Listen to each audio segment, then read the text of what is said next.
გმირება დაიბადებიან, გმირები ხდებიან. თანამედროვე გმირები ჩვენს გვერდით არიან, მაგრამ ხშირად ვაგვიანებთ მათ დაფასებას, რადგან განსაკუთრებული სიბრმავე დაგვრჩენდა ქართველებს. სამშობლო მათი საფიცარი ხატია და სამწუხაროდ ის ხშირად მოითხოვს მსხვერპლს. ვინ მოსწვლის, რამდენმა მათგანმა შესწირა თავის სამშობლოს სიყვარულს. ომის საშინელებაა.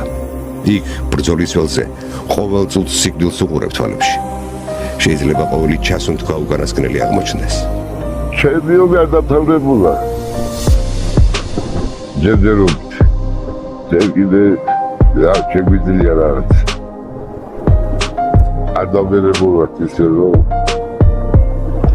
ვერ გავიბრძოლოთ უცხო თქვა. ესენი არიან დღევანდელი საქართველოს გმირები. ეს ადამიანები თავიანთ ცხოვრებას ყოველთვის სამხედრო სამსახურად თვლიდნენ. სიკვდილი მათი განუყოფელი ნაწილი იყო. მისი სუნი შემოდგომის სურნელებასა და ზღვის ხმას ერწყმოდა. ანტუხელიძე!